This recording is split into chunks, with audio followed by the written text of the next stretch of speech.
Welcome to Some of the Giant Sundays, where we change our lives by waking up the sleeping giant within. You better get up, get out, and get something. Don't let the days of your life pass you by. You need to get up, get out, and get something. I don't know about you, but I love a good book.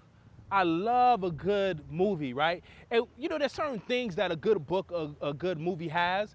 And two things that they always have is they have highs, they have lows, and then they have a good picture perfect ending where, you know, two people are walking off into the sunset, right? You have the dramatic parts in the beginning, and then the sad parts in the middle, and then the triumphant part towards the middle. And you have all these different things that make a good book. But you gotta ask yourself the question, who's putting these books together? Who's producing? Like, who's producing these movies that are just so great?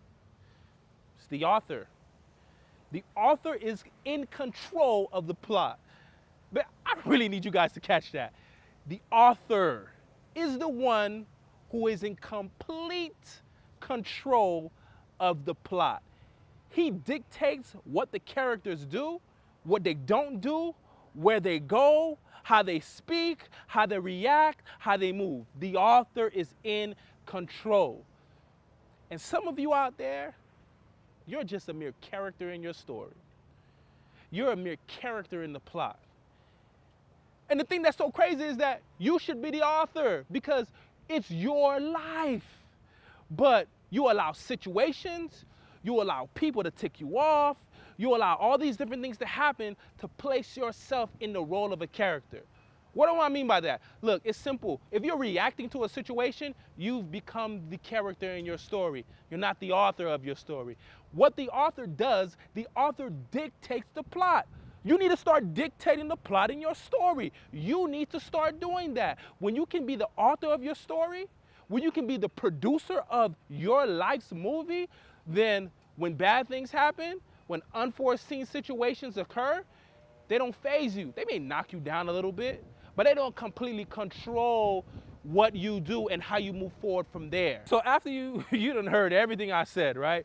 You realize like, oh man, man, I've been playing the character in my story for a long time now. And you want to turn that around, you want to make a shift, and you want to be the author of your story. A couple of things you need to do. Number one, you have to put it in your mind that it won't always be like this. Like bad things happen, like unforeseen things happen. People get into car accidents, people lose their jobs, people don't have enough money to pay for school, you invest a certain amount of money and then now you're in big debt. Things happen in life, but the way that you react to it, and if you tell yourself that, man, this is just for a time and a season, it won't always be like this. You take a deep breath, and you start to find the solutions on how to get through that tough time. It starts with the mentality. So just know that it won't always be like this. Number two, I need you to hear me loud and clear.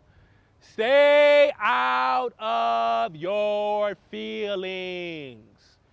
Stay out of your feelings. Things are gonna happen in life, but when you stay out of your feelings, you don't allow the situation to dictate what you do, what you say, where you go, then you're able to get through that time. This is how you write the story. Some of us are just acting out of feelings. Like, we've never been taught how to live off principle. We've never been taught, hey, no matter what happens, stay true to what you know and what you believe. Don't let the situation dictate how you feel or what you do.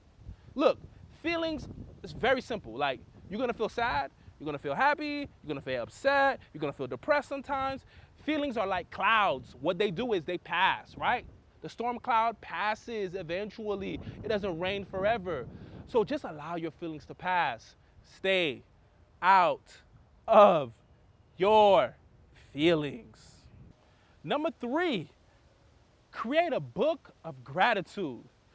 This is something that a lot of us need to do. We complain for everything. Oh, there's dirt on my shoe. Oh, there's a stain on my shirt. Oh, I can't go to the store. Oh, I don't have enough money to buy a Snickers. We complain about every single little thing. Quite frankly, we complain about a lot of things that we really just can't control. And when you do that, you're just being a character in your story. But having a book of gratitude, you're writing down every single thing that you're thankful for. From breathing fresh air, to being able to see, to being able to walk, to being able to pay your bills, to be able to have access to education. Like 98% of the world doesn't have access to higher education. You're a part of the 2% in this country or in first world countries that have access to education, that have access to high paying jobs, but yet you're complaining because you just got into a little fender bender. But you don't realize your insurance is gonna cover it. Look, be grateful for what you have. Be grateful for the lessons of life. Don't just be grateful about it, but write them down so that these things can put your life into perspective. Write the story of your life. Be the author of your book. Be the producer of your story. Be the producer of your movie. Listen, take control of it. Don't be the character anymore. Don't settle for being the character and being tossed to and fro in your plot. Write it. Do it. But guess what? Next time, we're going to be talking about how to turn your life around by being responsible. But I need you to remember that there is a giant in all of us. You just have to call him or her out. You better get up, get out, and get something. Don't let the days of your life pass you by. You need to get up,